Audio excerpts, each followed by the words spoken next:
नमस्ते नमस्कार दोस्तों, मैं आप सबका छोटा भाई एल के मोरिया। आप सब देख रहे हैं Kushwaha news Bhojpuri YouTube channel में। दोस्तों एक नई वीडियो में स्वागत करते हैं। दोस्तों आप सबके बीच में जी रोहित सिंह भैया का बहुत काफ़ी बवाल का दोस्तों एक सॉन्ग आप सबके बीच में दोस्तों लेके आ गए। तो इस वीडियो में दोस्तों बताने वाला जिस सॉन्ग का टाइटल का नाम दिया गया है कुशवाहा जी के पीछे घूमे सरकार। जी हाँ दोस्तों, ये सॉन्ग का टाइटल का जो कि नाम रखा गया दोस्तों, मैं आप सबको इस वीडियो में बताने वाला जो कि रोहित सिंह भैया का ये सॉन्ग दोस्तों आप सबके बीच में कब रिलीज किया जाएगा और किस यूट्यूब चैनल पर देखने को मिलेगा। तो मैं आप सबको इस वीडियो में दोस्तों उससे पहले बताने वाला। उससे पहले आप सबको बता दें, जितने भाई हमारे यूट्यूब चैनल पे पहली बार आए थे चैनल को सब्सक्राइब कर दीजिए, ताकि आप सबके बीच में कोई भी अपडेट आता है तो आप सबको सबसे पहले जो कि Kushwaha news Bhojpuri YouTube channel पे देखने को मिलेगा दोस्तों। तो बहुत काफ़ी ज़बरदस्त का जो कि रोहित सिंह भैया का दोस्तों ये गाना ऑडियो आप सबके बीच में जो कि रंगदारी सॉन्ग आप सबके बीच में, इसी तरह बैक टू बैक सॉन्ग आप सबके बीच में आने वाला है दोस्तों। तो आप सबको बता दूँ जो कि बहुत काफ़ी प्यारा दोस्तों ये गाना आप सबके बीच में रोहित सिंह भैया के आवाज़ में दोस्तों इस गाने को आ रहा था। आप सब लोग जितने भाई हमारे इस वीडियो का देख रहे हैं तो आप सब लोग तैयार रहिएगा इस गाने को प्यार दुलार देने के लिए। बहुत काफ़ी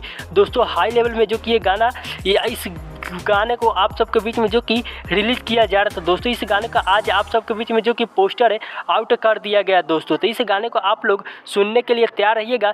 इस गाने को जो कि आप सबके प्यारे भाई जो कि रोहित सिंह जो कि भैया का इस गाने को गाए हैं। तो दोस्तों आप सबको बता दूं, इस गाने को आप सब लोग जरूर सुनिएगा। सॉन्ग का टाइटल का नाम दिया गया है कुशवाहा जी के पीछे घूमे सरकार। इस गाने को गाए हैं रोहित सिंह भैया और इस गाने को रिलीज किया जाएगा कल सुबह Rohit Singh official YouTube channel पर सुबह 6:15 पे इस गाने को रिलीज कर दिया जाएगा। तो आप सब लोग इस गाने को जरूर सुनिएगा और भाई को सपोर्ट कीजिएगा। आप सबको मिलते हैं नेक्स्ट वीडियो में, तब तक के लिए love you so much friend.